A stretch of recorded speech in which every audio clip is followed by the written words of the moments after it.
ओं शुक्लांबरधरं विष्णुं शशिवर्णं चतुर्भुजं प्रसन्नवदनं ध्यायेत् सर्वविघ्नोपशान्तये अगजाननपद्मार्कं गजाननमहर्निशम् अनेकदन्तं भक्तानाम् एकदन्तमुपास्महे।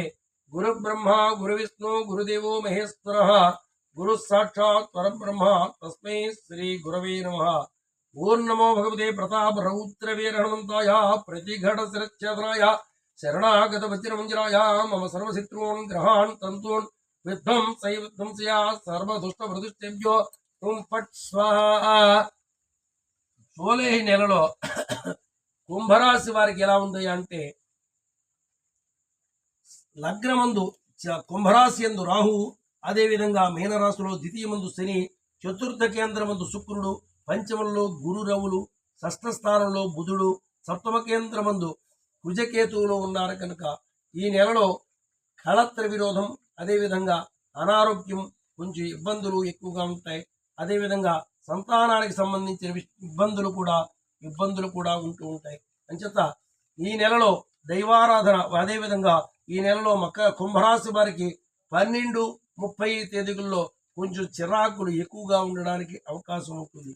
అందుచేత వీరు ఈ శ్రీ సుబ్రహ్మణ్యేశ్వర స్వామిని, అదేవిధంగా ఆ తోకరాజుని, ఆ ఆంజనేయ స్వామిని కూడా ఆరాధించినట్లయితే మానసిక ప్రశాంతత, అదేవిధంగా కుటుంబంలో కలహాలు లేకుండా, భార్యాభర్తల మధ్య కలహాలు లేకుండా, దేదీప్యమానంగా దినదిన ప్రవర్ధమానంగా ఆర్థిక అభివృద్ధి కలిగి మంచి స్వామివారి యొక్క సంపూర్ణ అనుగ్రహం వల్ల దేదీప్యమానంగా కార్య సాధన కూడా జరగడానికి అవకాశం ఉంటుంది.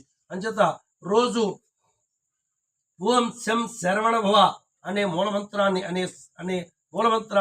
రోజు 108 సార్లు, అదేవిధంగా ఓం నమో భగవతే వాయునందనాయ, ఓం నమో భగవతే వాయునందనాయ అనే మూలమంత్రాన్ని కూడా రోజు 108 సార్లు జపం చేసినట్లయితే స్వామివారి యొక్క సంపూర్ణ అనుగ్రహం వల్ల కుటుంబంలో దీదీప్యమానంగా ఉంటుంది.